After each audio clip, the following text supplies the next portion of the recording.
हैं प्रियंका चतुर्वेदी जी हमारे साथ। शिवसेना उद्धव साहब बाला साहब ठाकरे गुट की सांसद इस वक्त जुड़ रही हैं। प्रियंका जी, शुरुआती रुझान तो ये साफ संकेत दे रहे हैं कि एक जबरदस्त लड़ाई लड़ी है इंडिया गठबंधन ने। महाराष्ट्र के भी नंबर्स हम दिखाएंगे, लेकिन एनडीए अभी तक के रुझानों के मुताबिक बहुमत का आंकड़ा पार करके लगभग उनको 10 से 18 सीटों का फायदा ही दिखाई दे रहा है। आपकी पहली प्रतिक्रिया इस पर? सबसे पहली प्रतिक्रिया अंजना जी ये होगी कि कुछ दिन पहले, कुछ घंटों पहले एग्जिट पोल के आंकड़े तो उनको बहुत भारी बहुमत दे रहे थे। यहाँ तक कि कहा जा रहा था विपक्ष से पूछने की जरूरत भी क्या है, उन पे ध्यान देने की भी जरूरत क्या है, उनकी मजाक बनाई जा रही थी, मखौल बनाया जा रहा था। अब आंकड़े दिखा रहे हैं कि देश की जनता के पास विवेक है।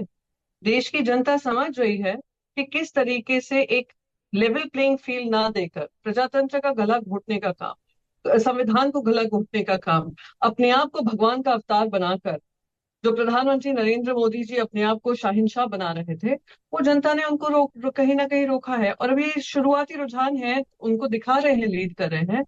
होते होते इंडिया की गठबंधन की सरकार बनेगी, ये मुझे पूरा यकीन है। और दूसरी चीज, एक सेकेंड अंजना जी, आप सुन लीजिए ना, कुछ देर के लिए बुलाया है तो सुन भी लीजिए।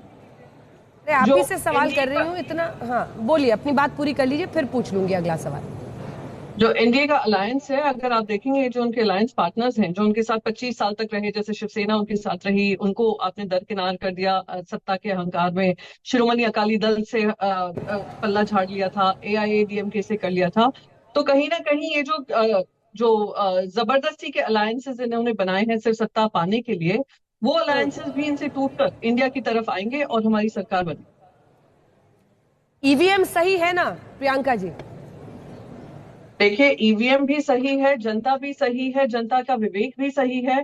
मैं बस उम्मीद करती हूँ आने वाले समय में मीडिया भी सही रहेंगी, एजेंसीज जिसका दुरुपयोग हो रहा था वो भी सही रहेंगे, और अगर नहीं सही रहेंगे उनको सही करने का काम किया जाएगा। जहां जहां गलतियां हुई हैं उसको ठीक किया जाएगा। मीडिया बिल्कुल सही है और आज तक तो एकदम सही है। देखिए, एग्जिट पोल अगर गलत है तो हम लोगों ने पहले ही कहा था, और कभी भी वोटर को प्रभावित नहीं करते।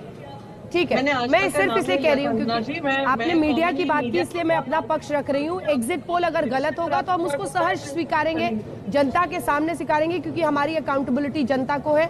और दूसरी बड़ी बात की एग्जिट पोल था, ओपिनियन पोल के जरिए हम वोटर्स को प्रभावित नहीं करते। बोलिए प्रियंका जी। एक बात बता दूं, बोलिए ना प्रियंका जी।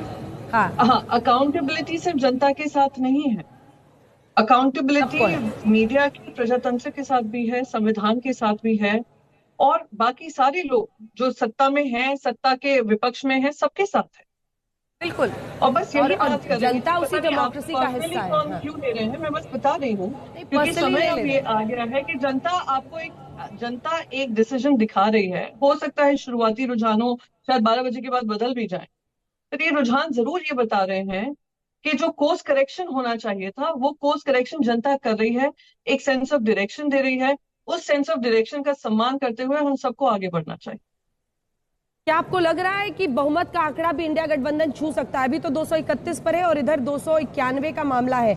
एक बार महाराष्ट्र का भी ब्रेकअप दिखा दीजिए, क्योंकि महाराष्ट्र के इस ब्रेकअप से भी महाराष्ट्र की जनता क्या कह रही है। हमेशा हो रहा था कि असल शिवसेना कौन है, इसका जनता फैसला करने वाली है।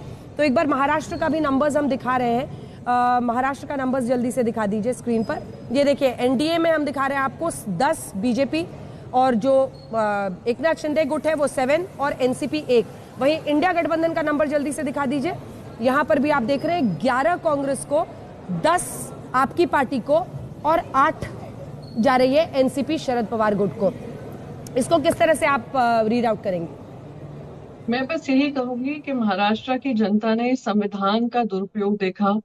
एक अच्छी सरकार, जो मुख्यमंत्री उनके मन के मुख्यमंत्री थे, जो इंडिया टुडे और आज तक के जो भी पोल्स होते थे, ओपिनियन पोल्स होते थे, उसमें टॉप चीफ मिनिस्टर थे, उनको हटाने का काम किया। 25 साल का पुराना अलायंस शिवसेना था, क्योंकि उन्होंने अलायंस टूटे हैं, सबने अपने अपने रास्ते अपनाए हैं, फिर भी उनको तोड़ने का काम किया। दो मुख्य पार्टी जो राज्य के स्तर पे थी और महाराष्ट्र का हक रखती थी, उनको तोड़ने का काम किया। ये सब महाराष्ट्र की जनता ने देखा। उद्योग जो थे दूसरे राज्यों में ले गए, जो भेदभाव हुआ केंद्र से राज्य की तरफ, वो भी जनता ने देखा।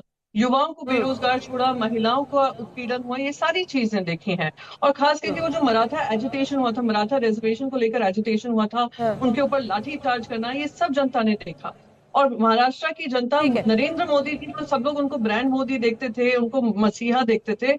नरेंद्र मोदी जी को महाराष्ट्र इस रूप में देखती थी कि उन्होंने आकर सत्ता के नशे में, सत्ता का दुरुपयोग कर कर, एजेंसीज का दुरुपयोग कर कर, धन बल पर उन्होंने सरकार तोड़ी है, और ऐसी दो पार्टीज को तोड़ने का काम किया है। उसका उसका उनको खामियाजा भुगतना ठीक पड़ेगा। है, लेकिन शिवसेना जो एकनाथ शिंदे गुट है वो 15 सीटों पर लड़ रही थी और अभी तक के मुताबिक उनका 8 से 9 जो नंबर एक बार फिर से दिखा दीजिए, उनको सीटें आती हुई दिख रही है। एनसीपी 5 पर थी, वो 1 में फिलहाल आगे है। तो जनता ने उधर भी वोट दिया है, शिंदे गुट को भी वोट दिया है। ये भी एक सच्चाई है कि आप 21 सीटों पर लड़ रहे थे, आपको भी 10-11 सीटों पर। हाँ, बोलिए बोलिए। एक सेकेंड, मैं बता दूं। अगर आप एनडीए अलायंस को देखती हैं, तो एनडीए जब हमारे साथ थे तो 41 सीट्स का अलायंस था। 41 हम जीत कर आए थे 2019 में, जिसमें से 23 बिल्कुल। अकेले भारतीय जनता पार्टी थी, 25 सीट पर लड़कर, और हम 18 सीट पर थे। अब आते आते अभी, क्योंकि एकदम 2000, 3000, 5000 के डिफरेंस हैं, मैं जी, आपको कॉन्फिडेंस से कह सकती हूँ कि 35 का आंकड़ा महाविकास अघाड़ी पार करेगी, और उसमें ठीक है। शिवसेना, उद्धव बाला साहेब थोड़ा सा, ठाकरे पार्टी लीड हाँ, करेगी।